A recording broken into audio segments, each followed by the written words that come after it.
नमस्कार, मैं हूं मनोज वर्मा और आप देख रहे हैं अटेंशन। और अटेंशन में आज बात करेंगे निगम मंडल की बारी की। जी एक बार फिर मध्य प्रदेश में निगम मंडलों में नियुक्ति को लेकर हलचल तेज हो गई है। बीजेपी की प्रदेश कार्यकारिणी बनने के बाद अब जल्द ही राजनीतिक नियुक्तियों का रास्ता साफ होने वाला है। दरअसल पार्टी के प्रदेश अध्यक्ष हेमंत खंडेलवाल ने कहा कि निगम मंडलों में नियुक्तियों का समय आ गया है और इस बयान के बाद बीजेपी के कई नेताओं में उम्मीद की लहर है। लेकिन अब बड़ा सवाल यह है कि क्या बीजेपी संगठन से बाहर रह गए नेताओं को इन पदों पर नवाजेगी और आखिर क्या ये नियुक्तियां बिहार चुनाव के बाद हो पाएंगी या इसमें भी और समय लगेगा। आज चर्चा इन्हीं सवालों के आसपास करेंगे, लेकिन पहले रिपोर्ट देखिए।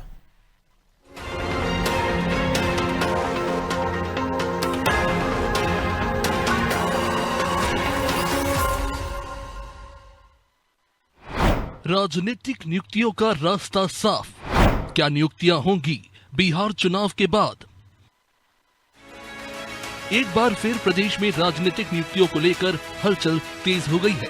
माना जा रहा है कि बिहार चुनाव के बाद बम्पर नियुक्तियां होंगी। दरअसल बीजेपी की नई प्रदेश कार्यकारिणी का गठन हो चुका है, लिहाजा अब मोहन सरकार निगम मंडलों में भी नियुक्तियां करेगी। बीजेपी प्रदेश अध्यक्ष हेमंत खंडेलवाल ने निगम और मंडल में नियुक्तियों को लेकर साफ कह दिया है कि निगम मंडलों में नियुक्तियों का रास्ता जल्द खुलेगा। सभी पदाधिकारियों की घोषणा हुई है। दूसरी नियुक्तियां भी जल्द होंगी। सरकार और संगठन से जुड़े सभी नियुक्तियों को समय पर भरा जाएगा और इनके जरिए कुछ लोगों को एडजस्ट भी किया जाएगा। अभी प्रदेश की कार्य समिति हमने हमारे पदाधिकारियों की घोषणा की है। इसके बाद बाकी भी जो हमारे पदाधिकारी बनना है उसके बारे में भी जल्दी हम निर्णय लेंगे और सारे वो काम जो संगठन और सरकार को मिलकर करने हैं उसमें हम निश्चित समय पे हर पदों को भरेंगे भी और हमारे कार्यकर्ताओं को जहाँ पे हमें एडजस्ट करना है, जहाँ बनाना है, उसे बनाएंगे। जाहिर है कि प्रदेश में मोहन सरकार को 2 साल का समय होने जा रहा है, लेकिन अभी तक निगम मंडल और प्राधिकरणों में नियुक्तियां नहीं हो सकी हैं। लेकिन हेमंत के बयान के बाद अब इसको लेकर आस जागी है। इधर निगम मंडलों में नियुक्ति की अटकलों पर कांग्रेस तंज कस रही है और बीजेपी में गुटबाजी के आरोप लगा रही है। भारतीय जनता पार्टी ने आयातित नेताओं से अपनी पार्टी को भर लिया है। इनका देवतुल्य कार्यकर्ता इनसे दूर जा चुका है। अब ये अपने नेताओं को मनाने की भरसक कोशिश करते हैं, पर मैं समझता हूँ जैसे जितना लंबा समय इनके प्रदेश कार्यकारिणी को लगा है, अब निगम मंडल की नियुक्तियाँ इनको करना बहुत मुश्किल है, क्योंकि उसमें भी इनके नेता छूट गए हैं। और मैं समझता हूँ कि आयातित नेताओं का इतना भयंकर प्रेशर है, इतना दबाव है कि 2028 के जो चुनाव होंगे उसके पहले जब बना लें निगम मंडल तो बहुत बड़ी बात होगी।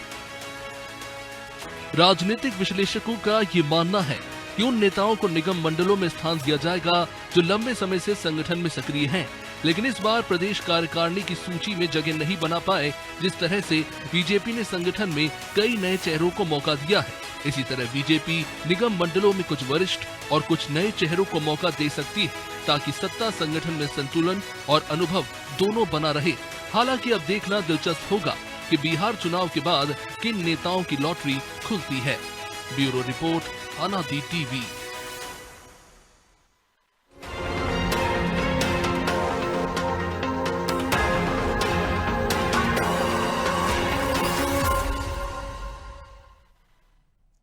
तो इसी पर चर्चा करने के लिए हमारे साथ जुड़ गए वरिष्ठ पत्रकार रमेश शर्मा और हमारे सहयोगी प्रभु पटेरिया ब्रजेश चौक से।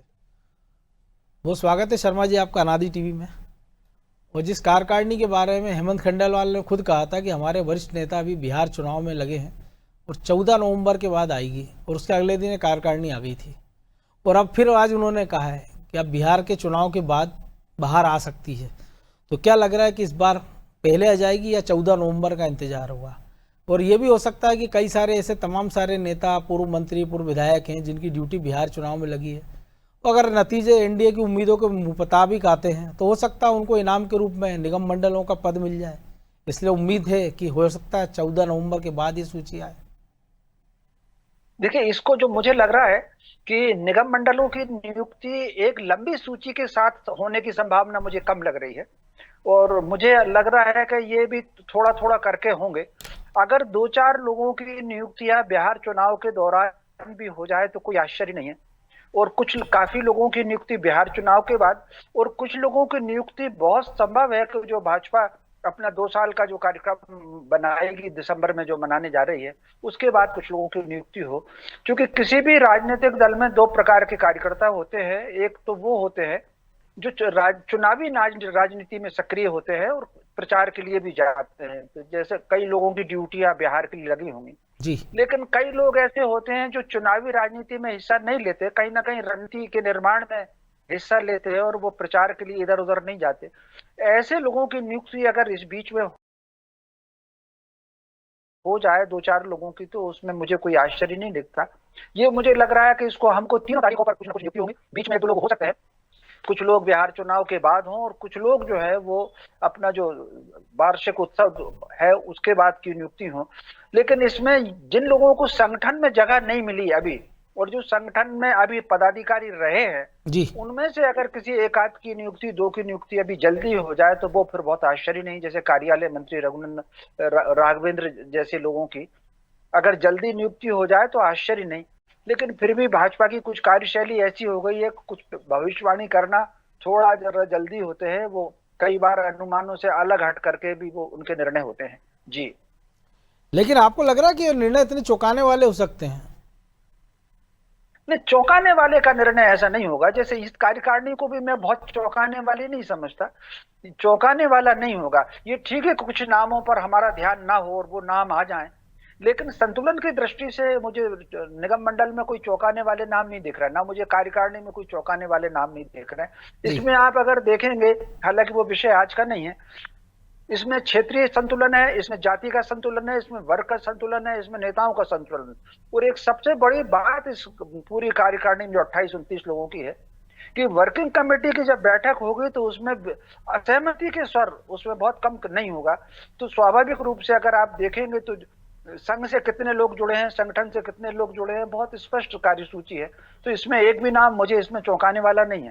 ठीक उसी प्रकार निगम मंडलों में भी कोई नाम चौंकाने वाला मुझे अभी नहीं दिखता। जो सूची जो संभावित नाम है, हो सकता है अपने अनुमान में वो नाम ना हो, लेकिन जो संभावित नाम है उन्हीं में से होंगे। जी प्रभु जी, आप कैसे देखते हैं? क्योंकि कार्यकारिणी को लेके भी जब हमने कांग्रेस प्रवक्ता को भी सुना, वो आरोप लगा रहे थे कि आयातित लोगों को भर लिया कार्यकारिणी में, तो इक्का दुक्का नाम अगर छोड़ दें तो ऐसा नाम है नहीं बड़ा, प्रभुराम चौधरी एकाधिक छोड़ दें तो। अब जो हमने देखा कि जो संघ से जुड़े लोग थे, चाहे वो शैलेंद्र बरुआ, जयदीप चावड़ा जैसे लोगों को वापस लाया गया संगठन में, लेकिन कार्यकारिणी के तरफ हम निगम मंडल की बात करें तो लग रहा है कि जो हमने 2020 में देखा था कि जिस प्रकार मंत्री बनाने पड़े या हारने के बाद उनको निगम मंडल में एडजस्ट करना पड़ा कांग्रेस से आए लोगों को, ऐसा कोई दबाव तो आपको लग रहा है कि 2025 में आपको नजर आ रहा हो कोई? देखिए मनोज जी, बाकी की नियुक्तियां अपनी जगह हैं। निगम मंडलों में जब नियुक्ति होगी तो उसमें सारे पैमाने तय किए जाएंगे। आप उनको जो है कैबिनेट मंत्री या राज्य मंत्री का दर्जा देते हैं उन पदों पर जहां पर उनको नियुक्त करते हैं, और वहां पे तरजीह उन लोगों को दी जाएगी जिनको पार्टी आने वाले समय में चुनावी मैदान में उतारने वाली है। जो विपक्ष के जो विधायक हैं, उनके उस क्षेत्र के लोग हैं, जो हारे हुए नेता हैं या वहाँ के उदयमान नेता हैं जो वहाँ पे चुनौती दे सकते हैं चुनाव में आगे आकर, तो ऐसे लोगों को तरजीह दी जाएगी। तो पार्टी जो निगम मंडलों में किसी को मंत्री के बराबर दर्जा देके तमाम सुविधाएं देकर खड़ा करने जा रही है, एक पद दे रही है उसको, एक आभा मंडल दे रही है, तो उसका उपयोग भी पार्टी चुनाव में करना चाहेगी। तो ऐसे लोगों को दिया जाएगा जिनको उस क्षेत्र में जरूरत हो, खासकर जहाँ पे विपक्षी विधायकों वाले इलाके हो, बाकी जगह संतुलन साधने के लिए कि भाई कहीं के बड़े नेता हैं किसी जिले में आपके और उनको कोई तवज्जो नहीं मिल पा रही है तो उनको साधना है तो उनको वहाँ पे दी जाएगा। और कुछ जो संगठन मंत्री 3 तो अभी एडजस्ट हो गए यहाँ पर संभागीय संगठन मंत्री प्रदेश कार्य समिति में, बाकी जो बचे हुए हैं जिनको पिछले बार निगम मंडलों में एडजस्ट किया गया था तो उनको निगम मंडलों में फिर से जगह दी जाएगी। ये पार्टी की मजबूरी है क्योंकि आपने 3 को ले लिया है। उनके बारे में जो भी फैसला होना एक जैसा ही फैसला पार्टी को करना पड़ेगा, तो उनको घर नहीं बैठा सकते आप, उनको फिर से उपकृत करना पड़ेगा, तो वो भी वहाँ पर दिखाई देगा। निश्चित तौर पर इसमें कांग्रेस से आए हुए नेताओं को भी जगह मिलेगी। जैसे हमने प्रदेश कार्य समिति में देख लिया कि भाई ज्योतिरादित्य सिंधिया कांग्रेस से आए थे बीजेपी में, जैसे ही आए थे तो पिछली कार्य समिति में उन्होंने अपने एक व्यक्ति क्षितिज भट्ट को एडजस्ट करा लिया था उस समय। बिल्कुल। अब उनने जो है अपने एक और व्यक्ति को एडजस्ट करा लिया, क्षितिज भट्ट को बरकरार रखते हुए प्रभुराम चौधरी आ गए, जिनका कि बीजेपी संगठन में कोई योगदान यदि कोई आंकें तो कोई जीरो योगदान है उनका। उनका तो कांग्रेस में भी नहीं होगा अगर वैसे देखें अगर। तो वो जो है वो प्रदेश का कार्य समिति में आ गए हैं आपके। तो ऐसे वो जो है केवल अपना झंडा बुलंद रखने के लिए आप नेताओं को एडजस्ट कराएंगे, तो इस तरीके कुछ लोग यहाँ पर निश्चित तौर पर होंगे। बड़ा नाम यदि हम देखें तो लेकिन वो वर्चस्व नहीं दिखाई देगा ना जो पिछली बार की अपेक्षा, क्योंकि उतना दबाव नहीं है। नहीं, अब दबाव नहीं, अब वर्चस्व नहीं। अब उनको हम कायदे से कांग्रेसी कह भी नहीं सकते। वो जो कांग्रेस के प्रवक्ता कह रहे थे उनको तो खुशी मनाना चाहिए। यदि उनकी ये सोच है कि आयातित लोगों का दबाव है, तो वो आयातित लोग तो कांग्रेस से आए हुए हैं बहुत सारे, तो उनके करीबी हैं, तो उनको तो खुशी मनाना चाहिए कि उनके दोस्त मित्र यार साथ उठने बैठने वाले बहुत सारे लोग जो है सत्ता में हैं, भले दूसरी विरोधी पार्टी की सत्ता में आ रहे हैं, तो ये तो उनको खुशी मनाना चाहिए। उसके लिए रंज क्या करना है उनको। कई बार ये रंज रहता ना कि हम भी चले जाते तो काश हमारे पास भी कोई पद होता। दरवाजे तो उस समय भी लाल खुले थे, बत्ती हमारे पास भी होती। दरवाजे बीजेपी के उस समय भी खुले थे, और यदि आप अभी कोई ऐसा काम करते हैं तो अभी भी दरवाजे खुले हैं। आप देखिए नरेंद्र सलूजा जैसे व्यक्ति को, उनको तो ऐसे चुनाव के समय नहीं लिया था, बिल्कुल उनको तो वैसे ही लिया था क्योंकि उनका काम बोलता था। और जब कमलनाथ के तरफ से मीडिया का काम देखते थे तो बीजेपी सरकार को मुसीबत में रखते थे, जब बीजेपी में आ गए तो कमलनाथ को और पूरी कांग्रेस को मुसीबत में रखते थे। तो ऐसा आपका काम बोल रहा होगा तो पार्टी अभी भी आपका स्वागत कर लेगी, आपको पद भी दे देगी, सम्मान भी देगी। तो ये स्थिति यहाँ पर होने वाली, तो सारा समावेश वहां पर होगा। लेकिन बात केवल यहीं तक नहीं है मनोज जी, निगम मंडल तक। भारतीय जनता पार्टी निश्चित तौर पर बिहार चुनाव के बाद ही वो सूची आने की संभावना है, क्योंकि जो प्रदेश कार्य समिति इसकी सूची तो 1 महीने पहले ही केंद्र को चली गई थी। उसमें कुछ पदों की संख्या को लेकर कुछ टकराव था कि वो पिछले बार जैसे 14 बना दिए गए थे, तो चाह रहे थे कि फिर से संख्या 14 रखी जाए या बढ़ा दी जाए, लेकिन वहां से जो है दबाव ये था कि अभी कम रखें। तो इसीलिए आप देखिए अध्यक्ष ने जब कार्यकारिणी आने के बाद एक बात कही है कि एक पद तो खाली रखें, जरूरत पड़ेगी तो बढ़ा भी सकते हैं। बिल्कुल, तो सचिव उपाध्यक्ष के पद खाली जो है ये एक संकेत दिया है पार्टी। हो सकता है आगे इस बारे में कोई निर्णय करे, दिल्ली से सहमति मिले तो यहाँ पे भी संगठन में भी संख्या बढ़ाई जा सकती, क्योंकि ये जब संविधान बना होगा, जब ये क्राइटेरिया तय हुआ होगा कि 10 उपाध्यक्ष रखने हैं, 10 मंत्री रखने हैं, 3 महामंत्री रखने हैं, उस जमाने में मध्य प्रदेश की आबादी, भारतीय जनता पार्टी का कार्यकर्ता बेस वो काफी कम था। तब से लेकर अब तक बहुत कुछ बदलाव हो गया है। तो जब जैसे अब देखिए परिसीमन होगा, अगले परिसीमन के बाद संसद और विधायकों की सीटें बढ़ाने की बात हो रही है, तो वैसे यहाँ पर भी पार्टी की मजबूरी है कि अपने दल को मजबूत करने के लिए ज़्यादा संख्या, तो शायद वो भी स्थिति यहाँ पर होगी। लेकिन एल्डरमैन की नियुक्तियाँ होंगी पहले, जो नगर निगमों में जिनको पदस्थ करना है। दीनदयाल अंत्योदय समितियां भरी जाएंगी, जो कि नीचे 10,000 से ज़्यादा कार्यकर्ता पार्टी को एडजस्ट करना है वहाँ पर, क्योंकि भारतीय जनता पार्टी बहुत बड़े कार्यकर्ता बेस वाली पार्टी हो गई है। तो वो ये चाहते हैं कि आगे के चुनाव के हिसाब से अभी लोगों को पद दे दिया जाए और यही लोगों को फिर आगे काम बांटे जाए। अलग अलग काम पार्टी देगी इनको, वो वही काम जो ये 2 साल तक 3 साल तक करेंगे, उसी काम के दम पर भारतीय जनता पार्टी फिर अगले चुनाव में जाएगी। चाहे सरकार की योजनाओं का प्रचार प्रसार करना हो, सरकार जो कार्यक्रम बनाएगी उनको निजी तक इम्प्लीमेंट करना हो, तो ऐसे बहुत सारे जगह पर नियुक्तियां होनी है। तो पूरा क्राइटेरिया नियुक्तियों का जो दौर हम कह सकते हैं कि बिल्कुल आपने सही शब्द का प्रयोग किया कि अब जो बाहर आने वाली है बीजेपी कार्यकर्ताओं में, वो बिहार के बाद ही आने वाली है और बहुत जबरदस्त बाहर आने वाली है। लेकिन ब्रजेश जी, बाहर तो एक और कारण भी हो सकता है ना कि जो थोड़े लोग छूट गए थे, SIR अब लागू हो गया, आज से मतदाता सूची फ्रीज हो गई है, मध्य प्रदेश भी इसमें शामिल है। तो एक नया काम तो पार्टी दे ही सकती है ना। 66,000 से ज़्यादा बूथ हैंगे और एक बूथ पे अगर 2, 4, 5 कार्यकर्ताओं को भी लगाना पड़ा तो 3, साढ़े 3 लाख कार्यकर्ताओं को तो आप वैसे भी काम दे सकते हैं। और जहाँ तक निगम मंडल की बात है, क्योंकि अब ज़्यादा वक्त बचा नहीं, वैसे 3 साल कह सकते हैं कि एक टेन्योर बचा है, लेकिन जो प्रभु जी ने भी इशारा किया या हम देख रहे हैं कि अगर संगठन में कुछ पद खाली रखे जा सकते हैं जो कि सर्वोपरि है संगठन, तो फिर संभावना इस बात की भी है कि निगम मंडल में भी कुछ पद खाली रखे जा सकते हैं कि एक परफॉर्मेंस या हो सकता है जो नाराज है उनको लिए एक मैसेज हो कि भाई अगर ठीक है, अगर अच्छा काम रहा तो आपके लिए आगे का रास्ता खुला हुआ है।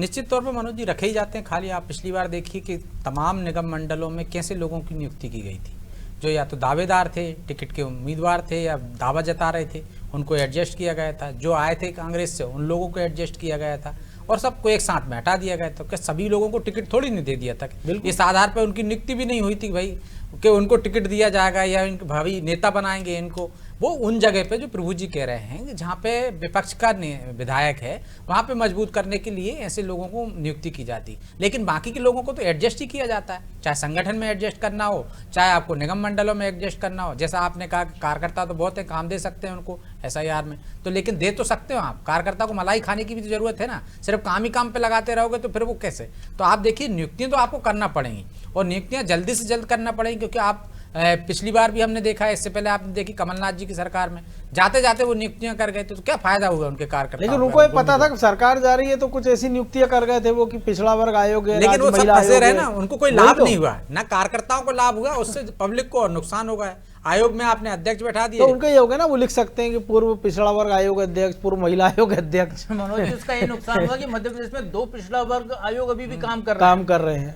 और राज्य महिला आयोग खाली और बेंच नहीं बैठ रही है, तो हजारों महिला परेशान है, जिसमें नियुक्तियां ही नहीं है, पदाधिकारी नहीं है, 2 आयोग यहाँ पे नाम के लिए बने हुए हैं और मामले की कतार है, मामला कोर्ट में चल रहा है, तो वो नियुक्ति से कोई फायदा नहीं हुआ है ना। कांग्रेस के जिन लोगों को नियुक्ति हम दी गई देखते हैं ना, जैसे कई सारे डिपार्टमेंट के रिटायरमेंट के 2 दिन पहले प्रमोशन हो जाता है, ताकि वो नेम प्लेट जब लगवाए तो रिटायर्ड फलाना अधिकारी। मुझे नहीं लगता है कि जिन नेताओं की नियुक्ति हो उस नेम प्लेट से उनका कोई आधार हो जाएगा, उससे आधार पर उनको टिकट मिल जाएगा या उनको कोई दूसरी नियुक्ति मिल जाएगी। भाई जो कुछ करना है कांग्रेस को करना है, यदि वो नेम प्लेट में वो भी नहीं जुड़ा होता, उनके बायोडाटा में नहीं जुड़ा होता, तब भी उनको टिकट दे सकते थे। उनके लिए तो नेता थे ना वो, जब नियुक्ति करके गए। तो वही बीजेपी में तो उनका सम्मान बढ़ नहीं जाएगा कि भाई ये वहां पे आयोग के अध्यक्ष थे, कांग्रेस में तो हम इनको टिकट दे देते हैं, हम इनको मंत्री बना देते हैं। भाई जो पार्टी देने वाली थी उनको पता है, तो मुझे नहीं लगता है कि उस तरह से उनको कोई फायदा होगा। कई बार संकट ये हो जाएगा कि ये तो आयोग का अध्यक्ष रह चुका है, उसको छोटा पद क्या दो।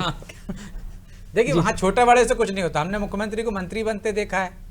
आप तो छोटा बड़ा कुछ नहीं होता राजनीति में। राजनीति में जब जिसको जो मिलना होता है, जो चाहता है वो मिल जाता है। आप तो देखिए कि कौन मुख्यमंत्री है, कौन उनके मंत्री हैं, तो छोटा बड़ा क्या होता है। जो मुख्यमंत्री बनने का सपना देख रहे थे वो मंत्रिमंडल में है, तो जो मुख्यमंत्री बन गए थे वो उसी शिवराज सरकार में मंत्री थे।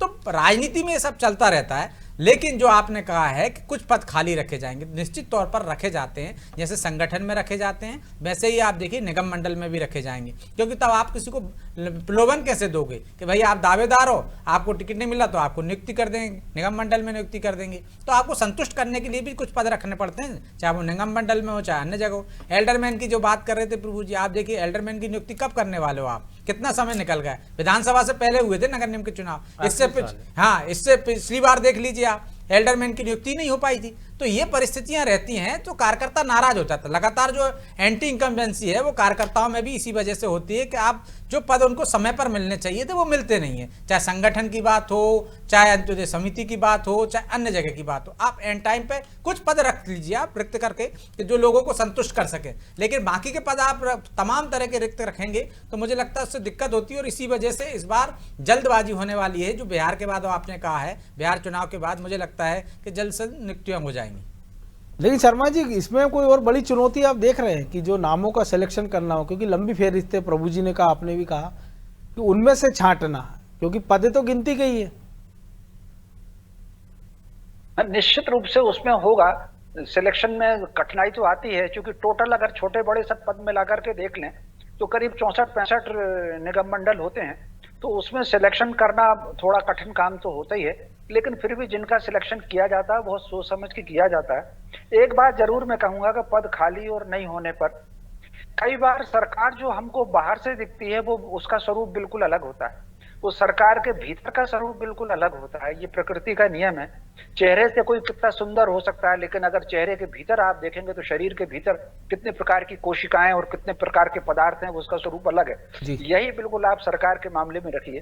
कई बार ऐसे उदाहरण भी हैं, किसी भी सरकार में देख लीजिए कि मुख्यमंत्री के यहाँ से सूची चली गई है, लेकिन डिपार्टमेंट उसको लिस्ट निकालने में महीनों लगाता है। एक सूची तो ऐसी रही है एक सरकार की, भगवान जी की कृपा से बहुत अनुमान रहा है, मेरे पिताजी के चरणों की कृपा से, कि आप कल्पना कर सकते हैं कि सीएम ने 3 बार 4 बार कहा कि वो लिस्ट क्यों जारी नहीं हो रही, वो लिस्ट क्यों जारी नहीं हो रही, और कुछ भी सेक्रेटरी आके जलेबी बना के चले जाते हैं। 6-6, 8-8 महीने, 1-1 साल तक कई बार सूची पड़ी रहती है। कई निगम मंडलों की हालत ऐसी होती है कि जैसे सीएम ने बुलाया कि इसमें निगम में फला निगम में ये ऐसा कर दीजिए, तो वो उसको अपना बजट बता देते हैं कि हमको बजट में ये प्रॉब्लम आ रही है, थोड़ा सा ये काम निपट जाए, फिर हम आदेश निकाल देते हैं। तो इस तरीके से कई महीनों निकल जाते हैं। तो कई वक्त सरकार जो हमको बाहर से बहुत अलग होती है, भीतर की सरकार बहुत अलग होती है। अब ये एल्डरमैन वाली में अगर आप पता लगाएंगे तो मुझे लग रहा है कि कई नगर निगमों के एल्डरमैन की सूची पड़ी हुई है सरकार में, बिल्कुल वो उसको रोक रखा है क्योंकि इस समय बजट की स्थिति, फंड की स्थिति, उसके कारण सब चाहे इसको कुछ आगे निकाल देते हैं, अभी अपन ऐसा कर देते हैं, और सीएम के सामने हाँ कहने के अलावा कोई रास्ता होता नहीं। अब मजबूरी है ना, नहीं तो एल्डरमैन तो ये भी कह सकते हैं साहब आप तो पद निकाल दो, वेतन मत दो, हम इंतजाम खुद कर लेंगे। लेकिन वहां भी परिस्थिति है ना, एक अनार 100 बीमार है। तो वही जो मैं कह रहा हूँ, तो कई बार नियुक्तियां जो है सरकार चाहती भी है तो अभी लटकता ही है उसमें मामला। और कुल मिलाकर के, लेकिन मुझे जो लग रहा है कि नियुक्तियों का सिलसिला, चूंकि अभी 2-4 दिन पहले एक वो निशक्त जन या कंसा जन है, उसमें एक आज नियुक्ति हो गई है, तो मुझे लग रहा है कि नियुक्ति हुई है। हाँ, एक आज अजय खेमरिया की हुई है जी, शिवपुरी जी हाँ। तो वो कुल मिलाकर के अब नियुक्तियों का सिलसिला इस तरह के स्लो एक दो इस तरीके से होते रहेंगे जी। और इसको लंबा चलेगा ये, मतलब। लेकिन प्रभु जी एक और चीज है ना कि हमने देखा कि जो पिछले अध्यक्ष के समय कई लोग राजनीतिक हाशिए पर चले गए थे, यार कह सकते हैं बियावन में, उनका पुनर्वास हुआ। ऐसे कुछ नाम आपके जहन में आ रहे हैं क्या कि निगम मंडलों में इनका हो सकता है कि 5 साल जिनको भुला दिया गया हो, फिर उनको झाड़ पहुंच के लाया जाए, फिर लगेगा कि नहीं ये अभी जिंदा है, राजनीति की वजूद है इनका। उन्होंने जी राजनीति में समय के हिसाब से उपयोगिता होती है, चर्चा कर लेंगे। 2-4 नाम ऐसे हैं, एक आध कोई रिटायर्ड अधिकारी का भी हम नाम ले सकते हैं, एक आध कोई ऐसा जो 4-5 साल से जिनकी चर्चा नहीं है ले सकते हैं। ऐसी सूची में जरूर ऐसे कुछ नाम होंगे जी, लेकिन उसकी कभी अपन चर्चा अलग से कर लेंगे। बिल्कुल जी प्रभु जी। राजनीति में समय के हिसाब से व्यक्ति की उपयोगिता होती है। कल को जो अनुपयोगी थे हो सकता है आज वो उपयोगी हो परिस्थितियां बदलने के बाद। जैसे बहुत सारे लोग चेहरे हो सकते हैं जिनका कि हमको ऐसा लगेगा कि ये पिछले कार्यकाल में इनके जो है किसी काम के नहीं थे, अब इनको यहाँ पर उपयोग किया जा रहा है, निगम मंडलों में नियुक्ति की जा रही है। पिछली टीम के ये पदाधिकारी देख लीजिए, प्रदेश कार्य समिति बहुत सारे ऐसे कार्यकुशल थे जिनका बहुत अच्छा काम किया, वो इस बार टीम में नहीं है, उनकी जगह कुछ नए लोग आ गए हैं। तो कुछ ऐसे भी जिनका प्रमोशन नहीं हुआ, कुछ ऐसे जिनका हो गया। तो ये जो कोई किसी का विकल्प नहीं बन सकता, ये वाली स्थिति राजनीति में नहीं है। और कोई है और उसकी यदि जो विकल्प बना है वो यदि असफल हो जाता है तो पिछले व्यक्ति फिर सामने आ जाता है। तो इस तरीके की स्थितियां निर्मित हो सकती हैं। तो ऐसे बहुत सारे चेहरे हमको लगेंगे जो दिखेंगे कि जो हो सकता है कि जो पिछली टीम में हमको लगा कि इनको दरकिनार कर दिया गया, लेकिन वो अब यहाँ पर सामने आ रहा है। संगठन महामंत्रियों से अच्छा, मंत्रियों से अच्छा उदाहरण तो कुछ है ही नहीं इसका, कि पिछले बार उन सबको जो है घर बैठा दिया गया था, फिर आखिरी में कहा कि नहीं इनको उपकृत कर दो, निगम मंडलों में रख दिया गया। अब जब ये प्रदेश कार्य समिति बनी है और बहुत छोटी बनी है, तो अब ये देखिए उसमें 3 तो वही आ गए, बाकी के 3-4 और दावेदार थे आने के लिए, उनको लेकर झगड़ा मचा हुआ था कि उनको भी जगह चाहिए, सबको महामंत्री उपाध्यक्ष बनना था। अब जो पिछले बार उपाध्यक्ष थे एक संगठन मंत्री, वो जो है अब कार्यालय मंत्री बन गए, डिमोशन हो गया है। बिल्कुल ऐसा भी यहाँ पर है। तो बहुत सारे ऐसे बदलाव दिखेंगे मनोज जी। अब देखिए बदलाव क्या क्या होते हैं, नए चेहरे कौन कौन होते हैं, इस पर भी नजर रहेगी। फिलहाल वक्त इतना ही था, बहुत धन्यवाद शर्मा जी। तो बिहार के बाहर मध्य प्रदेश में क्या बाहर आएगी और किसके हिस्से में बाहर आएगी और किसके हिस्से में पतझड़ आएगा, ये देखना भी दिलचस्प होगा। लेकिन निगम मंडलों को लेकर जिन लोगों की बड़ी टकटकी लगाए बैठे, तो जिनको उम्मीद थी कि अभी होगी तभी होगी, उसके पहले अगर कार्यकारिणी आ गई है और ये कार्यकारिणी भी बहुत कुछ संकेत देती है। अटेंशन में आज इतना ही, मुझे दीजिए इजाजत और आप देखते रहिए अनादि टीवी। नमस्कार।